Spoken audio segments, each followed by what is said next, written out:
하나님 나라의 백성인 하백 여러분, 하백의 성경 아카데미 오신 것을 환영합니다.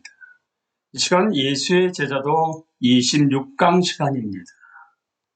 이 시간에는 신실한 현존의 신학을 향해에 대해 함께 나누겠습니다. 이것은 우리의 더 큰 주장과 어떤 관계가 있을까? 신실한 현존의 신학은 우리 주변 세계에 참여하는 신학입니다. 그것은 헌신의 신학이자 약속의 신학입니다. 이 신학의 개념은 지극히 단순하지만 내적 함의는 교회의 문화 참여에 대한 지배적 패러다임에 도전합니다. 근본적으로 신실한 현존의 신학은 하나님이 우리에게 신실하게 현존하시며 그분에 대한 우리의 소명이 우리도 그분에게 신실하게 참여하는 것임을 인정하는 것으로 시작합니다. 이것이 토대이고 논리이자 패러다임입니다. 우리는 예배 공동체로서 그분에게 참여합니다. 즉 성례전, 집단적 경배, 회개, 묵상, 중보, 경건, 섬김을 통해 온전히 참여합니다. 그런 맥락에서 우리는 개인적 경건의 훈련들, 무엇보다도 기도, 명상, 음식, 연구, 단순함, 고독을 통해 그분에게 참여합니다. 이런 식으로 기독교인들은 우리 앞에 다른 신을 얻고 우리의 뜻이 그분의 뜻이며 모든 생명 속에 그분의 나라가 정말 도래했다고 인정합니다. 기독교인으로서 우리는 그분이 우리에게 임재하시는 것처럼 그분에게 온전히 참여합니다. 그것을 통해 우리가 무엇을 얻거나 그분이 우리를 위해 무엇을 하실 수 있어서가 아닙니다. 단순히 그분은 하나님이시고 우리의 경배를 받기에 합당하시기 때문입니다. 그분이 도구적 목적을 위해 우리를 찾으시지 않는 것처럼 우리도 도구적 목적을 위해 그분을 찾는 것이 아닙니다. 우리의 최고 목적은 우리의 창조주이시며 구원자로서 그분을 영원토록 경배하고 기뻐하면서 그분의 임재 안에 거하는 것입니다. 예배 공동체와 경외하는 추종자로 하나님께 온전히 참여함으로써 우리는 세상에 온전하게 존재할 수 있습니다. 이것은 세 가지 중요한 방식으로 작동하는데요. 한편에서는 서로에게, 또 다른 편에서는 우리의 사명을 위해, 그리고 또 다른 편에서는 우리 영향력의 범주 안에서요. 이제 하나씩 살펴보겠습니다. 서로에게, 첫째 신실한 현존은 우리가 신앙 공동체에서 서로에게 온전한 존재로 있어야 함과 그렇지 않은 사람들에게도 온전한 존재로 있어야 함을 뜻합니다. 신자들의 공동체 안에 있든 교회 밖의 사람들에 속하든 우리는 창조주와 구원자를 모방해야 합니다. 즉 우리는 서로 찾고 서로 동일시하며 우리 삶을 각각의 희생적 사랑을 통한 번영을 위해 조정해야 합니다. 표면적으로 이 주장이 그리스도 몸에 적용될 때는 별다른 논쟁이 없을 것 같습니다. 물론 이것은 우리가 소망하는 공통된 관행이 결코 아닙니다. 실로 교회사가 보여주듯이 이것은 대응하기 불가능한 도전일 것입니다. 사회계급, 민족, 인종의 경계선을 따라 발생한 기독교 공동체 내부의 분열은 여전히 대단히 깊고 또 교파적 신앙 고백적 차이를 따라 발생한 분열도 옛날처럼 대단히 분파적입니다. 만약 기독교인들이 신자들의 몸 안에서 신실한 현존을 통해 은총을 확대할 수 없게 되면 밖에 있는 사람들에게도 은총을 확대할 수 없을 것입니다. 비록 기독교인들이 일치의 원칙을 긍정하지만 여기서 문제는 어떻게 실천이 광범위하게 긍정하는 진리와 계속 일치할 것인가 라는 것입니다. 오히려 대부분의 그리스도인들에게 어려운 부분은 신앙 공동체 밖에 있는 사람들에게 신실하게 존재한다는 것이 무슨 뜻인가 하는 것입니다. 하지만 성경은 여기서 짊어질 부담이 똑같다고 분명히 밝히고 있습니다. 우리는 타인들을 찾아야 하며 타인들과 동일시해야 하고 희생적 사랑을 통해 타자들의 완전함을 위해 수고해야만 합니다.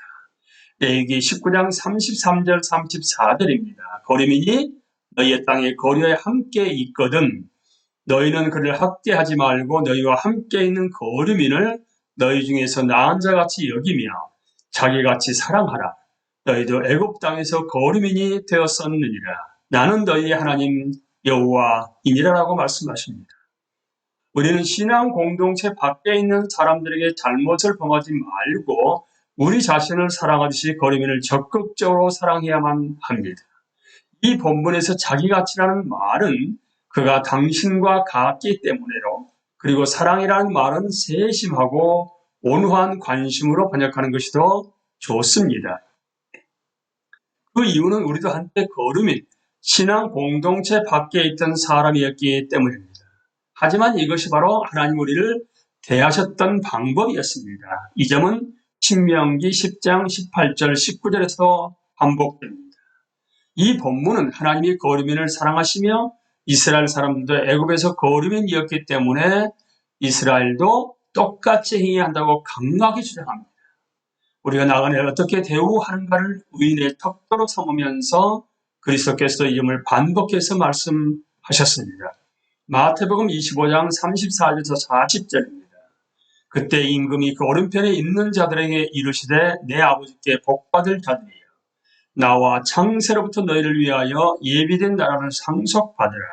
내가 줄일 때 너희가 먹을 것을 주었고 목마를 때 마시게 하였고 나그네 되었을 때 영접하였고 헐벗었을 때 옷을 입혔고 병들었을 때 돌보았고 옥에 갇혔을 때 와서 보았느니라.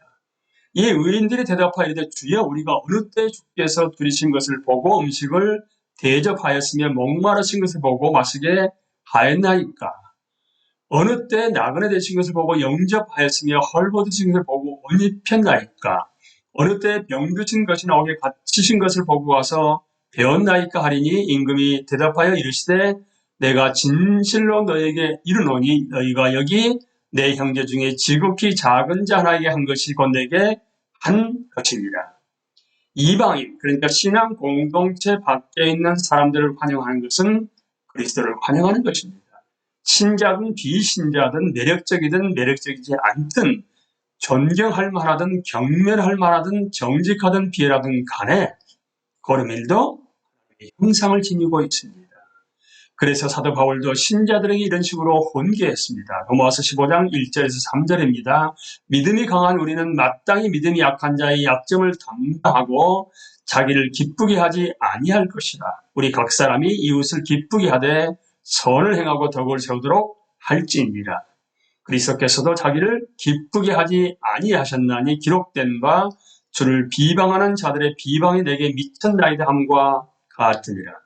성경은 거류민이 우리에게 낯설지 않다거나 우리네 차이들이 무의미하다고 가르치지 않습니다. 하지만 아무리 다를지라도 거류민이나 타인들이 형이상학적 위험이나 암흑을 대표하지 않습니다. 사람의 생명이 그리스도 안에서 숨겨져 있을 때 타인의 존재가 위협이 되거나 명예를 훼손하지 않습니다. 중요하게도 이 소명은 우리가 더불어 살고 일하는 사람들에게 개인적 선행을 베풀므로써 개인적으로 우리에게 책임을 부여합니다. 또한 그것은 우리가 살아가는 제도들, 무엇보다 교회와 우리가 속한 다른 제도들을 통해 이런 모든 방식 속에 신실하게 현존할 것을 요구합니다. 여기에서도 개인적 집단적으로 우리는 희생적 사랑을 구체화하는 행동과 구조를 통해 타인들의 번영으로 우리 삶을 조정해야 합니다. 이제 둘째, 우리의 사명을 향해입니다. 신실한 현존은 기독교인들이 자기 사명에 온전히 참여하고 헌신히 한다고 요구합니다. 이것은 일의 본질에 대한 창세기의 역설적 가르침에서 볼 때 무슨 뜻일까요? 한편으로 하나님은 아담을 에덴 동산에 두시고 그 안에서 일하게 하셨습니다. 그렇게 함으로써 아담은 자신의 창조주께 순종했습니다. 더욱이 이는 그분의 거룩한 본성을 표현합니다. 하지만 아담의 불순종으로 노동은 죄에 대한 처벌이 되었습니다. 너로 말미암아 저주를 받고 너는 내 평생에 수고하여 그 소산을 먹으리라. 우리는 목숨을 보존하기에 노동을 해야만 합니다. 노동은 흔히 어렵고 부담스러우며 지루하고 단조롭고 걱정스럽습니다. 역설은 일의 도구성보다 일의 고귀함을 강조하는 사람들이나 일의 고귀함보다 일의 도구성을 강조하는 사람들 모두 성경에 있는 해결 불능의 긴장을 놓치고 있다는 점입니다. 하지만 골로새서에서 노동에 대한 바울의 교훈은 그 긴장을 해결할 수 있는 한 가지 방법을 제공합니다. 골로새서 3장 23절 말씀입니다. 무슨 일을 하든지 마음을 다하여 죽게 하듯 하고 사람에게 하듯 하지 말라. 틀림없이 우리가 하는 일에는 우리의 직업이 포함될 것입니다. 하지만 현실은 우리의 사명이 많으며 그것의 범주는 유급 노동을 훨씬 넘어섭니다. 그것에는 부모, 학생, 자원봉사자, 시민으로서의 우리의 사명도 포함됩니다. 하지만 바울의 교훈은 우리가 하는 일에 전심을 다해야 한다는 뜻입니다. 이것은 우리가 그 일에 전심을 다해 중복할 뿐 아니라 그것을 정말 잘하도록 최선을 다해야 한다는 뜻입니다. 여기서 추구, 동일시, 생명을 보유하는 희생적 사랑으로 정의되는 헌신이 요구됩니다. 하지만 그 본문의 열쇠는 죽게 하듯 하고입니다. 우리의 사명이 하나님 앞에서 완수될 때 그 수고가 하나님께 영광이 되기 때문에 그것이 우리 자신의 일부가 됩니다. 더욱 우리가 죽게 하듯 우리 사명을 감당할 때 그것이 무엇이든 일이 우상 숭배의 원천이 되지 않도록 안전장치가 마련됩니다. 두말할 나위 없이 우리 세계에서 우리의 사명은 자주 가족, 건강, 우정, 교회를 희생시키면서 신처럼 여겨집니다. 이런 일은 사업과 전문직 같은 고상한 영역에서 훨씬 자주 발생합니다. 하지만 내가 말했듯이 신실한 현저는 우리 앞에 있는 다른 신들을 없애라고 요구합니다. 하나님 앞에서 사명을 감당하기 위해 우리는 우리 수고를 하나님을 영예롭게 하고 그분에게 복종하려는 수단으로 이해해야 합니다. 이제 우리 영향력의 범주 안에서는 셋째로 넘어갑니다. 세상에서 신실한 현저는 기독교인들이 사회적 영향력을 행사할 수 있는 영역, 즉 그들의 가정, 이웃, 자원봉사활동, 일터에서 온전하게 참여하고 헌신한다는 뜻입니다. 권력은 사회생활에서 주어지는 것입니다. 기독교인들은 관계, 제도, 조직 속에서 하나의 일원으로 스스로 그 권력을 발휘할 것입니다. 우리가 당면한 문제는 우리의 권력을 어떻게 사용할 것인가 하는 것입니다. 두말할 필요도 없이 권력이 아무 생각 없이 세상 방식에 소극적으로 순응하며 사용되지 않음이 대단히 중요합니다. 이 점에서 하나님의 전능하심을 배경으로 모든 인간적 권력은 상대화되고 모든 도구적 기관들은 책임을 져야 한다는 사실을 명심해야 합니다. 그러므로 권력이 사용되는 곳에서 그것은 예수의 방식에 일치해야 합니다. 즉 하나님과의 친밀함에 근거하고 지위의 특권을 거절하며 타인의 필요에 대한 자기희생적 애정에 따라 그리고 신앙 공동체 밖에 있는 사람들에게 비강제적일 뿐 아니라 모든 일의 유익에 무차별적으로 헌신된 상태로 예수님의 방식에 일치하는 것입니다. 이것은 신실한 존재 때문에 우리가 할 수 있는 곳에서 할 수 있는 만큼 우리가 거하는 사회생활의 구조 내에서 모든 이들의 번영에 유익한 상황을 조성하기 위해 우리가 할 수 있는 일을 하는 것을 의미합니다. 영향력을 행사할 수 있는 영역 안에서 신실한 존재는 기성 구조에 대한 소극적 순종만을 의미하지 않습니다. 오히려 신실한 존재는 긍정과 대립의 변증법 내에서 억압, 불의, 적이, 부패에 도전하고 붕괴시키고 축소시키며 역으로 조화, 풍성함과 풍요로움, 온전함, 아름다움, 즐거움, 안전, 안녕을 촉진한 새로운 유형의 사회 조직을 추구하는 건설적 저항을 의미합니다. 사회생활의 정상 과정에서 신실한 존재와 관련된 도전과 대안은 권력 쟁탈을 통한 직접적 반대가 아니라 미로슬라브 볼페의 주장처럼 옛것의 적절한 영역 안에서 대안을 분출하는 것입니다. 이것은 어떤 방법으로든 간에 기성구조에 대한 직접적인 예언적 반대를 배제하지 않고 오히려 그런 반대를 최후의 수단으로 삼습니다. 대신 예언적 증거는 기독교인들이 존재하는 모든 영역에서 하나님의 샬롬의 현실적 비전이 구현되는 총체적 결과입니다. 이제 쟁점들을 함께 살펴봅니다. 그래서 어떻다는 것인가? 여기서 말하는 것 중 예외가 있는가? 결국 성육신과 성령의 지속적 현존을 통해 하나님이 현존하신다는 근원적 현실을 의심하는 기독교인은 거의 없습니다. 많은 사람이 인정한 것보다 일상생활에서 실현되는 것이 더 어렵지만 최소한 이론적으로라도 우리가 하나님을 향해 온전하게 존재해야 한다는 필요를 의심하는 신자들은 거의 없을 것입니다. 비슷하게 비록 기독교인들이 가끔씩 서로에게 혐오스러운 행동을 하지만 원칙적으로 대부분의 기독교인은 교회 내에서 일치의 필요성에 동의할 것입니다. 하지만 합의점은 바로 여기까지입니다. 일과 사회적 영향력 문제에 대해서는 의견들이 분분하기 때문입니다. 이제 결론으로 넘어갑니다. 맥락이라는 관건입니다. 나는 오늘날 세상에서 말과 세상의 관계는 약화되고 의지와 권력의 관계는 더욱 밀접해진다고 주장했습니다. 지배의지는 의지의 지배 자체의 가장 분명한 표현입니다. 이런 상황에서 의지는 자신의 열망, 성취, 기쁨을 계속 추구합니다.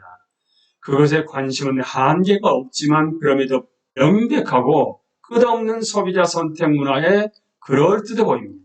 하지만 그 문화의 헌신은 그 욕구가 만족되는 동안만 지속됩니다. 이것에 반대해서 나는 현실과 성육신에서 가장 강력하게 상징된 다른 토대와 다른 종류의 강력한 헌신이 있다고 주장합니다. 성육신은 말과 세상이 하나 되는 대안적 길을 대표합니다. 우리가 해체와 차이의 도전에 대해 유일하게 적합한 대응을 발견하는 것은 성육신, 즉 예수 그리스도 안에서 말씀이 육신이 되신 특이한 방법 안에서입니다. 참으로 우리가 현대 세계에서 인간적 번영을 위한 희망이나 전망을 상상할 수 있다면 그것은 샬롬의 말씀이 우리 안에서 육신이 되고 우리를 통해 우리와 더불어 살아가는 사람들을 향해 우리에게 주어진 일들 속에서 우리가 영향력을 발휘하는 영역에서 실천될 때 시작됩니다. 그리스도의 사랑으로 정의되는 모든 번영의 말씀이 우리 안에서 우리와 타인들 간의 관계 속에서 우리에게 주어진 일들 속에서 그리고 우리 영향력의 영역 내에서 육신이 될 때 부재는 존재에게 자리를 양보하고 우리가 서로와 세상에게 하는 말은 진정성 있고 신뢰할 수 있습니다. 이것이 신실한 현존의 신학입니다. 현대 생활은 본질상 다른 곳에 있음의 경험에서 일종의 부재를 양성합니다. 신실한 현존은 그런 상황과 그것이 양성하는 사고틀에 저항합니다. 하지만 신실한 현존의 신학은 무엇을 요구하는가?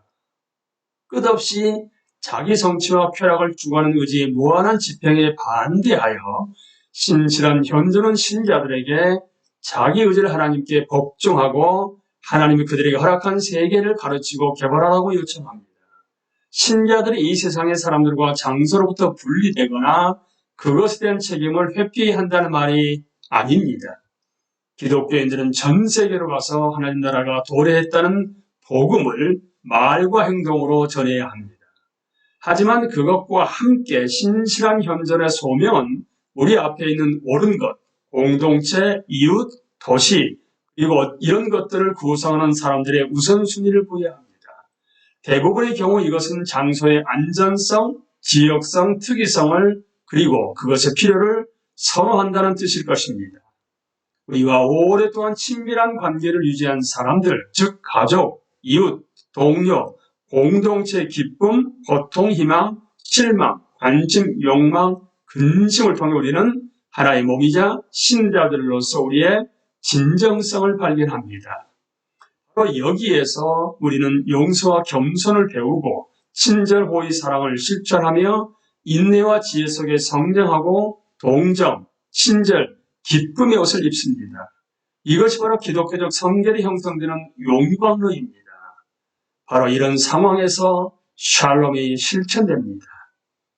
우리의 일에서 신실한 현존의 소명은 모양보다 실체의 일시적인 것보다 지속적인 것에, 넓이보다 깊이에 그럴듯한 겉포장이나 높은 생산 가치보다는 질, 기술, 우수함에 우선순위를 부여하는 특징이 있습니다.